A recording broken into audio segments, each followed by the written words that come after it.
Salut à tous, aujourd'hui on se retrouve pour l'épisode numéro 178 de l'After Zapping Match. On débute avec une déclaration de Jean-Michel Aulas, le président de l'Olympique Lyonnais. Il nous dit: on va tout faire pour garder l'intégralité de l'effectif, on va recruter 1 ou 2 joueurs supplémentaires de grande qualité et aussi un très grand nom pour renforcer l'équipe. Donc Lyon est déjà qualifié pour la Ligue des Champions, c'est sûr que ça peut permettre à des joueurs de venir du côté de Lyon. S'il y avait eu l'Europa League, ça aurait peut-être posé un petit peu problème. Lyon a fait une très belle saison. Je pense aussi que quand il dit garder les joueurs et l'intégralité de l'effectif, je pense qu'il a certainement en tête le nom de Nabil Fekir, qui est régulièrement cité pour un départ du côté de Liverpool en ce moment. Donc c'est sûr que si Lyon arrive à conserver à peu près tout son effectif, plus à renforcer un petit peu, je pense que ça peut être vraiment une belle saison l'année prochaine pour l'OL, qui va donc jouer la Ligue des Champions. Ensuite on voit que du côté du Paris Saint-Germain, Gonzalo Guedes, qui est parti donc l'année précédente, cette année on va dire, il est parti du côté de Valence en prêt par le Paris Saint-Germain, où il a pu jouer notamment avec le FC Valence, 33 matchs en Liga quand même, 5 buts. Pas mal de passes décisives pour Guedes. Il a envie de continuer l'aventure avec le club valencien. Donc normalement le FC Valence serait prêt à offrir au Paris Saint-Germain 40 millions d'euros. Il avait été recruté par le PSG 30 millions. Donc il y aura quand même une petite plus-value pour le Paris Saint-Germain. S'ils arrivent à en tirer 40 millions d'euros, c'est tant mieux, je pense, pour les deux, parce que le PSG il ne compte pas sur Guedes, je pense, pour la saison prochaine. Et le FC Valence, ils vont jouer la Ligue des Champions. C'est un bon joueur, Gonzalo Guedes. Il a pu exprimer son talent cette saison. Je pense que s'il y a un accord, les deux parties seraient très heureux. Ensuite, on voit une déclaration de Thomas Tuchel, le nouvel entraîneur du PSG. Il nous dit: Neymar est un artiste, un joueur exceptionnel, un des meilleurs joueurs du monde. Tous les joueurs spéciaux ont besoin d'un traitement spécial. Je ne sais pas trop ce que ça veut dire, un traitement spécial. Après, c'est sûr, Neymar, c'est un artiste, un joueur exceptionnel. Est-ce qu'il mérite un traitement spécial? Je ne sais pas. Est-ce qu'il faut faire une différence entre Neymar et un Cavani, ou un Neymar, ou je ne sais pas, un Thiago Silva? Je ne sais pas si c'est la bonne manière de faire on va dire des traitements par rapport à la notoriété du joueur. Je ne sais pas. Après, on verra ce qui se passera l'année prochaine avec le Paris Saint-Germain. Ensuite, on voit que Patrick Vieira négocie son départ de New York City. L'OGC Nice en fait sa priorité et aimerait officialiser son arrivée dès jeudi ou vendredi. Donc Lucien Favre a quitté l'OGC Nice normalement pour le Borussia Dortmund.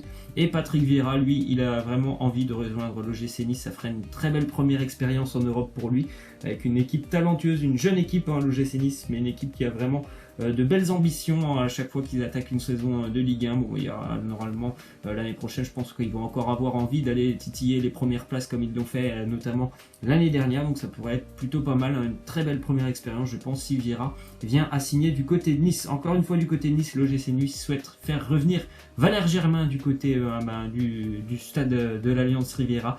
Germain, il était venu en prêt du côté de Nice il y a 2 ans en provenance de Monaco. Il avait fait l'une de ses meilleures saisons en Ligue 1, 38 matchs, 14 buts avec les Niçois. Donc l'OGC Nice pense à lui tout simplement parce que je pense que Nice va perdre Balotelli, d'ailleurs on va le voir lors de la prochaine photo normalement, et que Nice va certainement aussi perdre pas mal de joueurs du secteur offensif. Donc Germain, ça pourrait être plutôt pas mal. Après, est-ce que Marseille va le laisser partir? Je ne sais pas, il n'a pas fait une saison exceptionnelle, mine de rien, avec Marseille, seulement 11 buts. Donc Mario Balotelli, lui, il y a le Napoli qui s'intéresse vraiment de près à lui. Il y a 2 gros arguments du Napoli, c'est la présence déjà en Ligue des Champions, et en plus de ça, le fait qu'il y ait une meilleure exposition par rapport à la sélection italienne. Balotelli, il a envie de revenir en sélection italienne. Le nouveau sélectionneur compte un petit peu sur lui. Donc normalement, s'il a un choix à faire entre Marseille et Naples, je pense que pour Balotelli, ça sera plutôt le Napoli. Après, je peux me tromper, je ne suis pas dans sa tête. Ensuite, on voit que le Havre va saisir la commission des compétitions de la Ligue de football professionnel suite à de nombreuses violations du règlement lors du match entre la CA et le Havre dimanche. Donc des insultes à caractère raciste, agression physique du président, le retour de l'entraîneur d'Ajaccio expulsé qui est revenu pour coacher un petit peu ses joueurs avant la séance de pénalty, l'envahissement de terrain, l'agression de Mateta non sanctionnée. Il s'est passé tellement de choses pendant ce barrage entre la CA et le Havre que je ne sais même pas quoi dire, tellement c'est assez incroyable. Après la qualification ajaxienne sur le terrain, bravo aux Ajaxiens. Il y a eu un match de foot, mais tout ce qui s'est passé à côté, en dehors de ce match de foot, et tout ce qui n'était pas consacré, on va dire, au foot, c'était quand même assez incroyable ce qu'on a vu. Le président, donc voilà, vous voyez, le président du Havre, il a dû quitter la tribune présidentielle après avoir été victime de crachats, de lancers de projectiles, d'insultes, un coup de pied dans le dos sur le second but d'Ajaccio. Donc c'est quand même assez incroyable ce qui se passe à chaque fois qu'il y a un match en Corse, un match avec un petit peu d'enjeu. il y a quand même généralement 2 gros problèmes, donc c'est quand même assez inquiétant. Yoann Thuram, le gardien havrais, qui a été aussi victime d'insultes racistes, donc c'est quand même déplorable. Après, on sait déjà que l'AC Ajaccio va jouer son match de barrage demain face à Toulouse, donc normalement pour le Havre qui souhaite être qualifié, ça ne sera pas possible. Ensuite, on voit une petite info de Zlatan Ibrahimovic. Zlatan, il s'est fait exclure lors de son dernier match, c'était la nuit précédente avec Los Angeles. Il s'est fait exclure lors de son dernier match pour avoir donné une gifle à son adversaire en plein match. En fait, son adversaire, il était en train de reculer. J'ai vu les images. Pour moi, son adversaire, il ne fait pas du tout exprès. Il lui marche un petit peu légèrement sur le pied avec le crampon. Zlatan, il lui a mis une gifle. Donc voilà, il a été exclu pour ce mauvais geste. C'est vraiment du Zlatan tout craché, ce geste.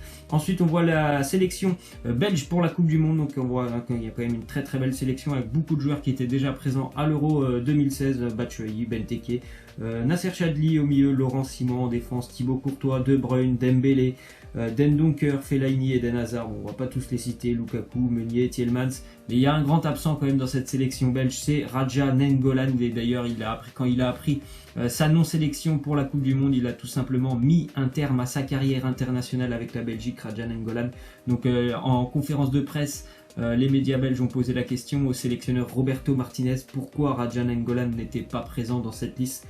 Et le sélectionneur a dit Radja est un joueur top, la raison est tactique. Ces 2 dernières années, l'équipe a travaillé d'une manière spécifique, d'autres joueurs tiennent ce rôle au milieu de terrain. Donc c'est purement tactique visiblement, le fait que Radja Nainggolan ne soit pas présent avec la Belgique. Après, je pense vraiment que c'est triste pour Nainggolan, c'est un joueur d'une immense qualité. Je suis vraiment déçu pour lui parce que je pense qu'il pouvait vraiment apporter, et je pense aussi qu'il y avait certainement une place quand même pour lui au milieu de terrain. Donc c'est vraiment dommage de ne pas voir un joueur de ce talent être présent pour la Coupe du Monde en Russie. Ensuite, on voit une déclaration de Paul Pogba. Il nous parle de Mourinho. Il nous dit « Il m'a fait progresser en leadership. J'ai eu le brassard avec lui. C'était la première fois dans un club. C'est important pour moi. Ça me fait grandir pour être aussi leader en équipe de France. » Voilà, je ne sais pas s'il aura le brassard en équipe de France. Ça m'étonnerait.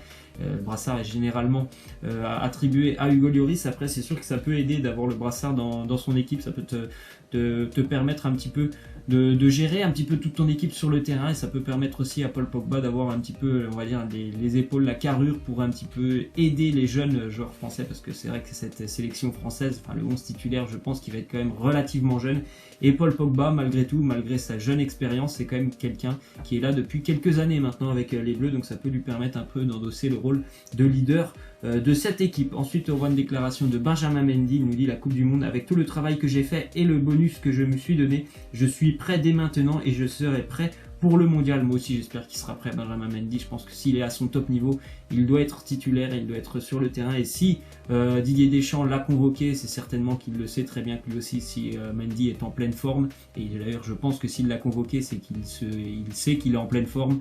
Bah, il n'y a pas d'autres joueurs plus intéressants sur lui que lui pour être latéral. Donc Mendy, lui aussi, il le sait, il va tout donner, je pense, pour répondre vraiment présent pour la Coupe du Monde. Ensuite, on voit que si la Yougoslavie était encore un pays, la Yougoslavie a éclaté maintenant il y a de nombreuses années, après une guerre, elle a éclaté je crois en 7 ou 8 pays, elle aurait été une superbe équipe nationale. C'est vrai qu'il y a beaucoup de noms, il y a beaucoup de joueurs croates, donc du Perisic, du Modric, du Kovacic, du Dzeko par exemple, du Kolarov, donc il y a vraiment une très très belle équipe. Vous pouvez regarder après, ça a éclaté maintenant en quelques pays, donc ça aurait été une très très belle sélection, la sélection yougoslave. Ensuite, on voit le nouveau maillot du Stade Malherbe de Caen pour l'année prochaine en Ligue 1, les Normands qui se sont maintenus en Ligue 1, très joli maillot pour le Stade Malherbe l'année prochaine. Ensuite, on voit qu'en Espagne, Huesca est promu en Liga à 2 journées de la fin. Huesca qui va retrouver la Liga. Normalement, ils seront accompagnés du Rayo Vallecano, même s'il reste encore 2 journées. Le Rayo Vallecano est très très bien parti, il leur manque plus qu'un point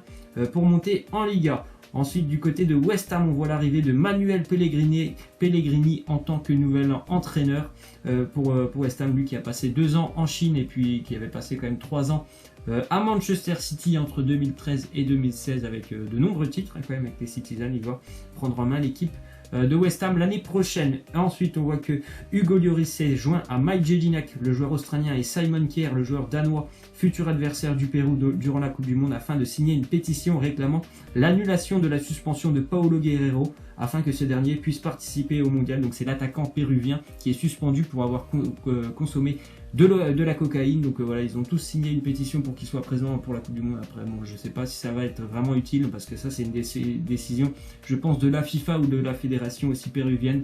Donc c'est peut-être pas une pétition qui va aider le sort de Paolo Guerrero. Après, voilà, il a consommé de la cocaïne, faut en subir les conséquences. Et on va terminer avec la question de fin par rapport à Radja Nainggolan, c'est surtout pour les supporters belges. Je sais qu'il y a beaucoup de Belges qui me regardent. Est-ce que Nainggolan, absent de la sélection belge, vous trouvez ça normal?